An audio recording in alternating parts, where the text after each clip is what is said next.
اب ٹویٹر پر یہ انہوں نے سارا جو بیان ہے وہ دیا ہے، اور یہ بڑا تہلکہ خیز ہے۔ میں آپ کے سامنے ان کا یہ ٹویٹ پڑھ رہا ہوں تاکہ اندازہ ہو کہ عمران خان کو 3 قسم کی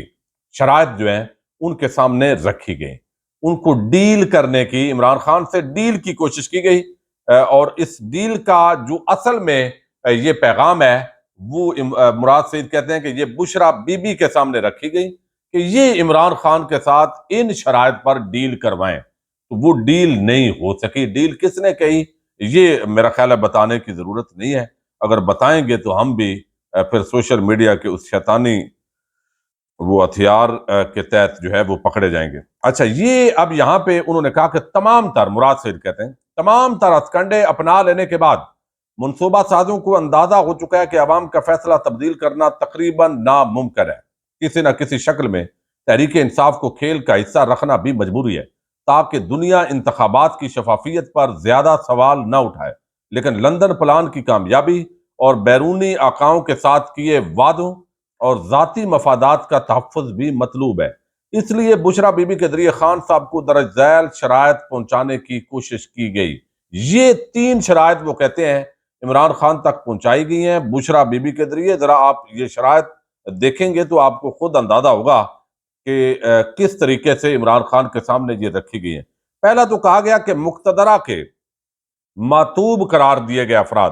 جن میں میرا نام سیر فہرست تھا، وہ کہتے ہیں مراد سعید کہ میرا بھی نام ہے، اور کچھ لوگوں پر ریڈ لائن لگائی ہوئی ہے جو عمران خان کے قریبی وفادار نظریاتی ہیں، وہ کہتے ہیں کہ جو جن کو کہا گیا کہ یہ ہمارے بڑے، ہم ان کے خلاف ہیں، وہ کہتے ہیں عمران خان کے، اس کا مطلب ہے کہ وہ انتہائی وفادار لوگ ہیں نا عمران خان کے، جن کو توڑنا، خریدنا، ان کو فیصل واڈا ٹائپ بنانا وہ ظاہر مشکل ہوگا۔ اب یہاں پہ وہ کہتے ہیں مقتدرہ کے معتوب قرار دیے گئے افراد جن میں میرا نام بھی سیر فہرست تھا تحریری معافی مانگیں، یہ ایک پہلی شرط تھی،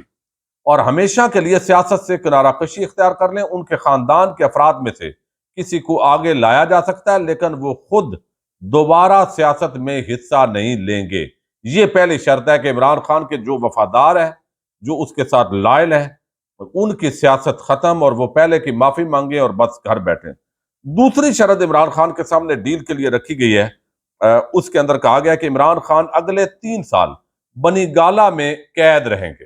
اور پارٹی انتخابات جیتنے کے نتیجے میں بننے والی تحریک انصاف کی حکومت کو کسی قسم کا کوئی مشورہ سیاسی یا حکومتی امور سے متعلق نہیں دے سکیں گے۔ یعنی لوگ جو ہے ووٹ تو عمران خان کو دینا چاہتے ہیں، تحریک انصاف کو، اگر تحریک انصاف اکثریت میں آ جائے تو عمران خان کے لیے دوسری شرط یہ ہے کہ وہ بنی گالہ میں رہیں گے، کوئی بھی سیاسی مشورہ یا حکومتی مشورہ جو ہے وہ نہیں دے سکیں گے۔ اور پھر کیا، تیسری شرط یہ ہے عمران خان اگلے 3 سال بنی گالہ میں مقید رہیں گے، اور پارٹی یا انتخابات جیتنے کے نتیجے میں بننے والی حکومت، تحریک انصاف کی حکومت کو کسی قسم کا، یعنی تحریک انصاف ہوگی، حکومت بھی اس کی ہوگی، عمران خان بھی نہیں ہوگا، اور کوئی مشورہ بھی نہیں دیں گے۔ کیسے زیرک لوگ ہیں ویسے شرائط والے۔ اب وہ کہتے ہیں کہ یہ ایک شرط۔ تیسری شرط انہوں نے کہا کہ عمران خان کو 3 نام دیے جائیں گے، ٹھیک ہے، عمران خان کو کہا گیا کہ آپ کو 3 نام دیے جائیں گے جن میں سے کسی ایک کو وہ اگلا وزیر اعظم نامزد کریں گے، یعنی وہ بندہ بھی ہمارا ہوگا لیکن تحریک انصاف میں ہوگا، وہ اسی طرح کا بندہ ہوگا، وہ ان کو وزیر اعظم نامزد کر دیں گے، اور عوام میں تاثر یہی دیا جائے گا کہ یہ فیصلہ عمران خان کی جانب سے کیا گیا۔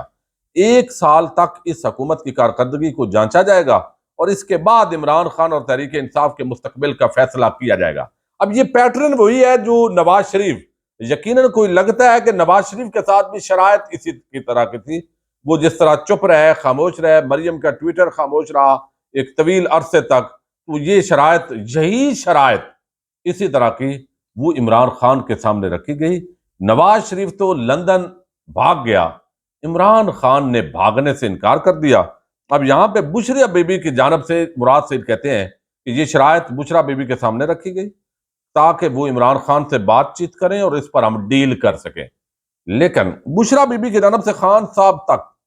ان میں سے کوئی بھی شرط پہنچانے سے انکار کیا گیا، جس کے بعد سے انہیں دباؤ میں لانے کے لیے تمام تر میڈیا اور ریاستی مشینری کا استعمال بروئے کار لایا جا رہا ہے۔ میرے پاکستانیوں، میں جانتا ہوں آپ باشعور ہیں اور ان تینوں شرائط سے مطلوب نتائج کا اندازہ خود لگا سکتے ہیں۔ یعنی تحریک انصاف کو حکومت دیں گے، ڈلیور وہ کر نہیں سکے گی، اور پھر جو ہے کہا جائے گا دیکھو یہ بھی آپ نے چس لے لیا ہے، یہ ہیں ہی ایسے۔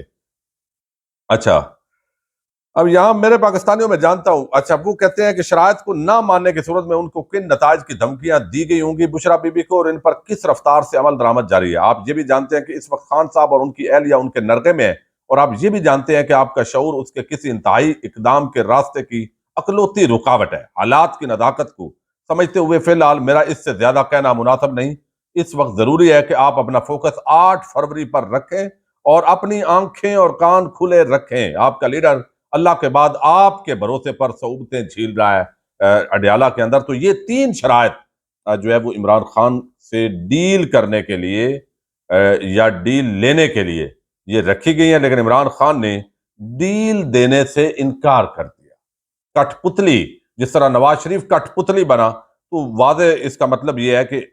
عمران خان نے اور بشرا بی بی نے کٹ پتلی بننے سے انکار کر دیا۔ پھر ان کی کریکٹر اسیسینیشن اور یہ اس طرح کے گندے الزامات وہ کہتے ہیں کہ وہ اس طریقے سے آئے، اور یہ جو رات تھی پچھلی، یہ عمران خان کے لیے بڑی بھاری تھی، اور بھاری اس پیرائے میں تھی کہ کل آپ نے دیکھا کہ 12 گھنٹے تک لگاتار جو ہے وہ عدت کیس چلتا رہا۔ قدرت اللہ جج صاحب ہیں، سول فیملی جج، سول جج ہیں، وہ یہ چلاتے رہے، اور 12 گھنٹے بشرا بی بی، خاور مانے کا، اون چودھری، عمران خان، یعنی 2 یہ گواہان تھے۔ مدعی مقدمہ تھا ایک، جرح کی گئی، اور اس کے اندر بار بار وہ آپ سن چکے ہیں جس طرح عمران خان اور وہ ٹکراؤ، جب ایک شخص پر اتنے گھنونے آپ الزامات لگائے، اور عمران خان اور بشرا بی بی نے ان لوگوں کی زبانیں بند کر دی ہیں جو بڑے بڑے الزامات لگاتے تھے۔ انہوں نے کہا کہ لائیے قرآن مجید جائی صاحب،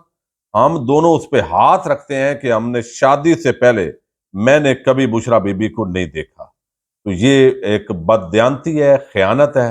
اور یہ سارا جو چیز ہے وہ ظاہر ہے اس کے اندر ہو رہی ہے۔ لیکن اس سارے معاملے کے اندر جب اتنے سنگین الزامات، پھر عمران خان نے کہا کہ کرنل صاحب کیمرے کی طرف دیکھ کے آپ بس کر دیں، وکیل اور سارے تھک گئے ہیں۔ تو وہ اس پوری کارروائی کو دیکھ رہے ہیں۔ ایک بندہ اگر قرآن مجید پڑھ رہا ہے قید کے اندر، اور اس طرح کا یقیناً اس کے اندر وہ کانفیڈنس بھی آتا ہے، تو شریف اور زرداری خاندان کو پاکستان پر مسلط کرنے کی پاکستان کتنی قیمت چکائے گا، اس ملک کے ادارے کتنی قیمت چکائیں گے، اس کا اندازہ آج تو شاید نہ ہو،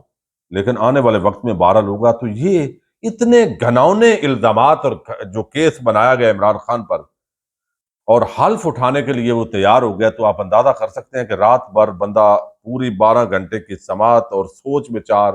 اور خیالات، اور اس سے پہلے ایک اور گھٹیا الزام لگایا گیا تھا جو پہلے عدالت نے اڑا دیا تھا۔ تو یہ ساری چیزیں، یہ آج کی جو رات تھی، جمعرات اور جمعہ کی، یہ عمران خان کے لیے شاید زندگی کی بھاری یہ جو ہے وہ رات ہے، اور آگے کیا ہوگا وہ اپنی جگہ ہے، لیکن 8 فروری کو پاکستانیوں کا امتحان ہے کہ آپ انہیں ووٹ کس کو دیتے ہیں۔ اجازت دیجیے گا، پاکستان زندہ باد، پاک فوج پائندہ باد۔